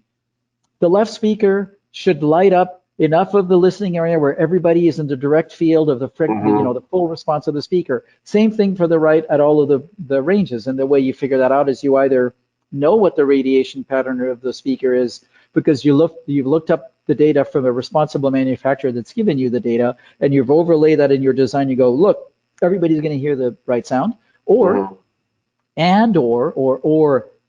go into the room, you play pink noise in the speaker, and you listen at all the seats and make sure that it's towed in correctly. It's aimed so that all of the seats sound good. Same thing in the vertical side. You want to aim the speaker up and down so that everybody is listening to the speakers. So let's look at that.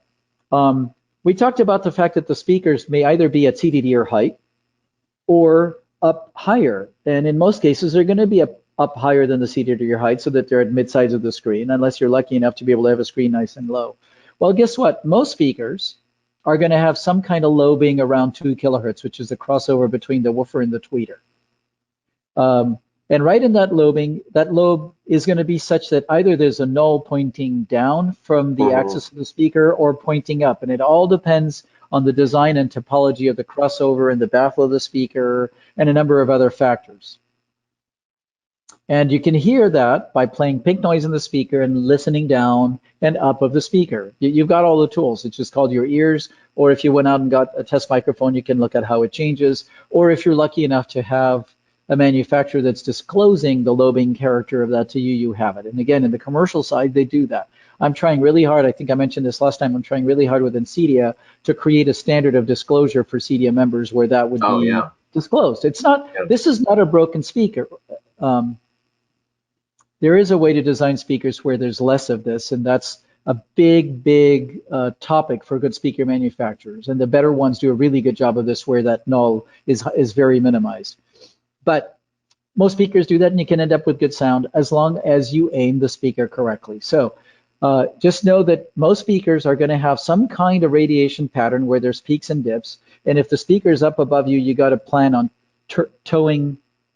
turning it down a little bit. Okay. Another shameless plug. We designed our new line of speakers, the Rixos Grimani system speakers, knowing that people are going to put speakers up higher, and they're by design. The lobe is by design designed to go pointed down about 10 degrees, 10 to 15 degrees, depending on the model. because surround speakers are going to be up higher, front speakers are usually going to be a little high. So those you can put straight on the wall flat, they're designed to point down. And there's a few other manufacturers that are doing that same asymmetrical radiation trick.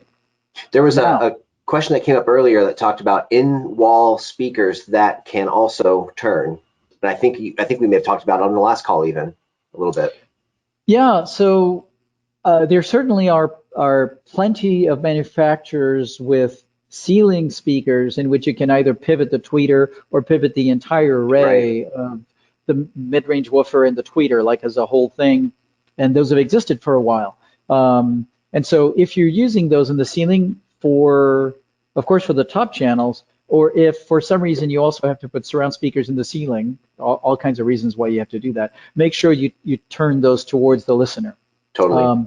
I am not really aware of anybody making a higher performance in-wall front or side speaker in which you can actually turn. And they turn like this, maybe inside. I don't. No. Yeah, I don't know. If anybody knows of somebody making that, which is an assembly that can actually, the thing can be mounted flat in the wall, the frame can be flat in the wall, and inside the speaker, please do let me know. I'd love to know who's doing that. Chris says there's a specific manufacturer that lets you turn the tweeters 15 degrees. Yeah. That's probably better than nothing, right? It's better than nothing, but I don't know of anybody who does that for flat the whole speaker. Right. And somebody may do that. Do let me know. Yeah, sure. And I think I would gladly say that's a good enough thing to do that I'm perfectly happy to disclose the name of the manufacturer, because that means they're thinking. They're doing something that costs a little more to make, which means costs a little more to sell, means brings the budgets up, but it has a really good reason. So that should be applauded. Now, this particular issue of aiming becomes extremely critical when you're using what's often known as a Diapolito speaker, which is 2 woofers with a tweeter, or 2 woofers, 2 mid-ranges, and a tweeter. It's named after Joe Diapolito, not because he has told the world this is how you should design a speaker, but because he actually wrote a really, really, really good paper explaining what the benefits are of doing this, the benefits and inconveniences of doing this relative to the asymmetrical lobing. But a speaker like this will have a lobing pattern like the one I'm showing here, and that absolutely has to be aimed down at the listener, or if it's a center speaker that's below the screen, it needs to be aimed up. Otherwise, you may be listening to a deep null at 2 kilohertz, and that's a horrible thing to do to your customer. Now is the point at which I talk about one of my favorite pet peeves, which is these horizontal center speakers that look like this. 2 woofers with a tweeter in the middle. These are a Diapolito speaker that's been laid down on its side.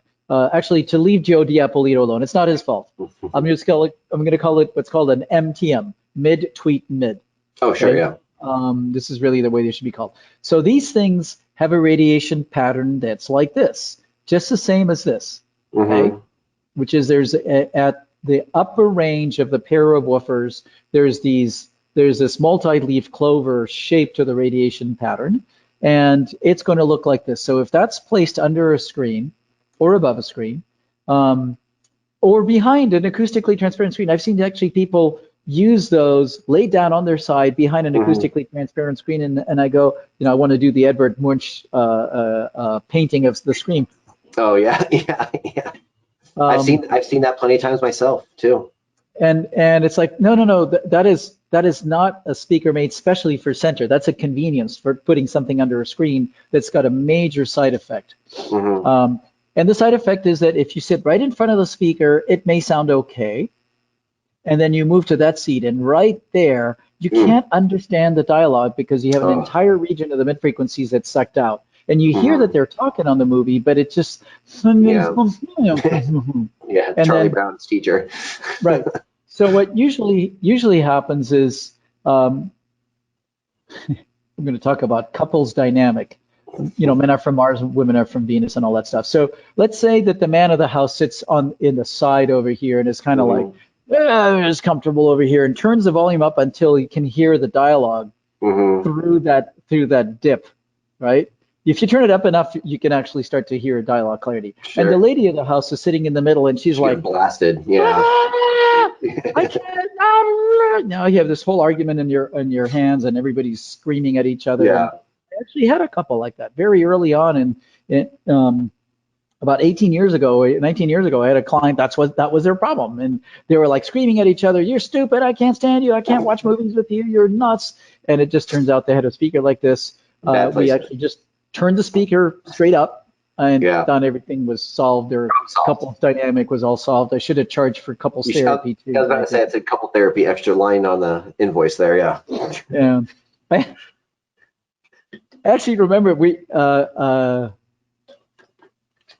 home theater, AVI, Audio Video Interiors, actually wrote an article on that early on. Oh, yeah. And that was actually the title of the article, I remember now. Men are from Mars and women are from Venus. That's when that famous That's funny. on couples dynamic had just come out. Anyway, now back to our program. So the other thing you may be inclined to do on request of the client or to hide stuff is to put speakers in cabinets. Oh, you know what? I'm sorry. I didn't finish this conversation. I got to go back to this. So what happens if you do have to put a speaker below the screen? Because you've got a big screen, it's one of those giant LCD walls or LED wall, sorry, or you got a big flat screen, or you have a projection system with a non-acoustically transparent screen. So one thing is you turn that speaker and you turn it vertically and then tow it up. It will sound better, just like I did for that client 18 years ago or 19 years ago. 1, 2. I do have to mention that there are some manufacturers making a speaker like this that looks just like this thing I hate, but is actually designed as a 2.5 way, which is at low frequency, the two woofers work together. But as of a middle frequency, one drops out, typically around 300 or 400 hertz. And then a single woofer takes it all the way up to the crossover to the tweeter. And then there's only a little bit of lobing in the crossover between the mid-range and the tweeter, but there isn't this giant error. That is called 2.5 way. The liabilities are that the speaker has a little less sensitivity, it doesn't play as loud, and it costs more to make because the crossover is more complicated. So the price is higher, the sensitivity is lower, and the quality of sound is orders in magnitude better. And how do you know if the speaker is built that way? Well, you can ask your rep. You can look at the documentation from the manufacturer. Sometimes they'll actually say that it's a 2.5 way design, or you can listen to the damn thing. Play some pink noise in the thing and listen to it moving the speaker back and forth. If it is a 2.5 way, you'll hardly hear very much change as you go back and forth. If it's a regular 2-way, it is completely audible. The mid-range just fully drops out. You'll go from hearing a nice even it's unmistakable. Sure, okay? Sure. So enough on that. And I still haven't talked about odd shaped rooms.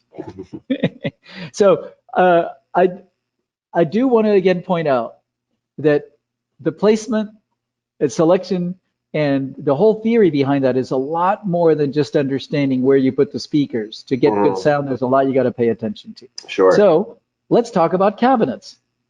Jason, have you ever been asked to put speakers inside a cabinet so that they're hidden? Yes, and I'll tell you, obviously not having the engineering background that you do, my first inclination is to say, no way, the cabinet's going to rattle. I mean, that's like the most obvious thing that's going to happen negatively to the system, is that you're going to hear all these shelves and glass things rattling and knickknacks rattling, and I've seen people try to put subwoofers in there before, and it's just always like a big no-no. Yeah.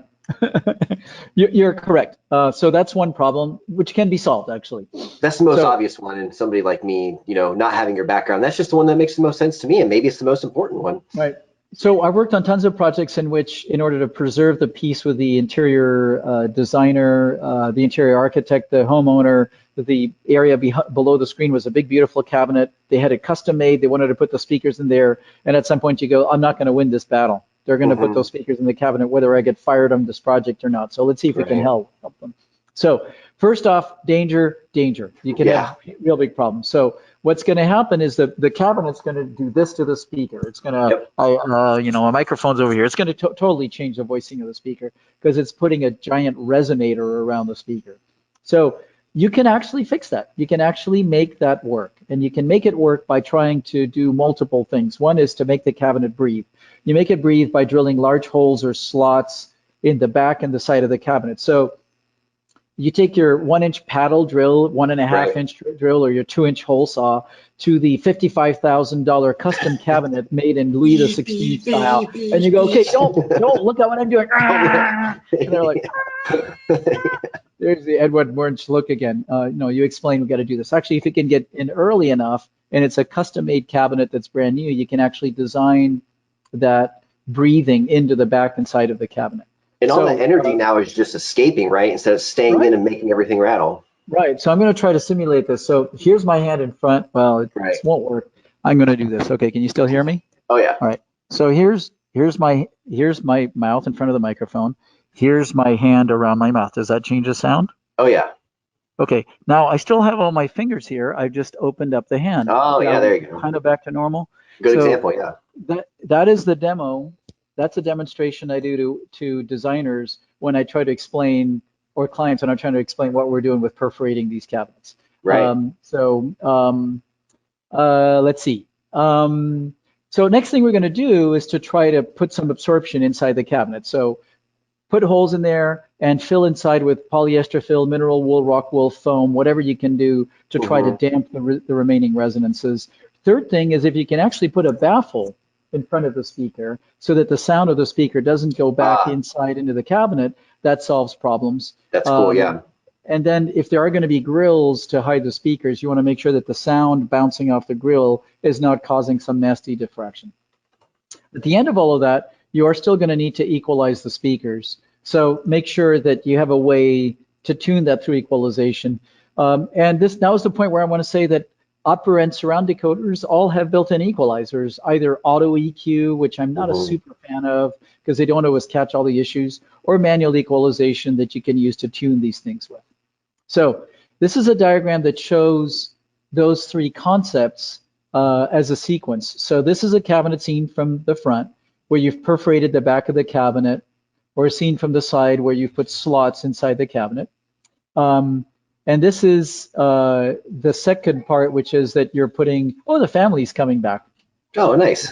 We're sheltering in place over here. Hello, everybody. Everybody say hi. All right. All right. That's awesome. And then, so here we're putting some absorption, again, rock wool, fiberglass, dense foam, whatever you can put. And then finally, we're going to cover the speaker with a baffle. So all of this is hidden behind a grill, you don't see it, and you actually make the speaker kind of into an in-wall speaker, but the main idea is that by baffling it, you don't let the bass sound escape back into the cabinet. Back in. Yep. So if you do all of that, the only result is going to be more bass, just like you have out of putting the speaker in a baffle wall, and then you're going to equalize that bass down. You're going to have more headroom, and that's all good. Now about the rattles. If it's a custom cabinet, you got to talk to the cabinet maker and go, I'm going to energize this thing like an earthquake. So make sure you glue the snot out of this thing, put lots of glue, make sure that if there's glass in there, that it's all tight and clamped so it doesn't rattle. Make sure that there's doors, if there's actually doors, that they're not just loosely flapping. Right. We're going to have to put some pads and some proper, not locks, but some proper fastening devices on here so it doesn't rattle around. If it's an existing cabinet that you're taking the paddle drill to and drilling out, make sure you include the process of putting a lot of adhesives and a lot of fasteners and a lot of things to clamp things down. And I've done this a number of times before and turned a really crappy cabinet into something that doesn't rattle and doesn't screw up the sound. Okay. Where do you put a subwoofer in this? Oof. So you can actually put a subwoofer, some of the smaller subwoofers. You know, there's a number of people that make relatively shallow subwoofers. Sorry, I'm trying to point this way. Shallow subwoofers that actually have pretty good output power. And you can put a subwoofer on the side firing sideways, another one there, or pointing down into the toe kick, and you open a slot down there with a grill. There's things you can do to make that work too. Make sure it's properly secured down.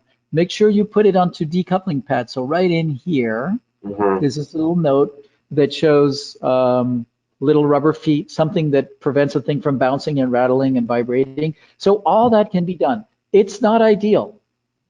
It's not ideal, absolutely, but there's a way to do this without ending up with some really sucky sound. So if somebody comes up to you and says, you know, here's a room, you can, you know, if you accept this mission, You know, Yeah. like, you know, mission impossible. Dum, dum, dum, dum, dum, ba-da-da-da. Your mission is to, you know, give me unbelievable sound, but the speakers all have to be hidden in this cabinet. You could actually take the project as long as you have this conversation. It's just like, I'll do it, but you're going to let me do a lot of work to this cabinet, and you describe it to them. You show them this whole YouTube video. You let them sit through 2 hours of this crap. No, just this portion, and then they go, we can do it, but if you want good sound, which is intelligible and exciting, you're going to let me do this to your cabinet. And they go, okay, I guess. So, all right. At the end of all of this, everything we just talked about, always remember that at the end, you're going to need to be prepared to do some fine-tuning of all of this during calibration, which is optimizing the frequency response through placement EQ and processing EQ, in which you're going to move speakers around until the imaging is good. You know, if you're lucky enough to be able to still work with speakers that are floor standing or that you can move around, you're going to aim to change and improve the phantom imaging and try to strike that balance between separation and imaging, and schedule tinkering time. You know, it's going to take 3 or 4 hours of messing around with just those front speakers until everything works right.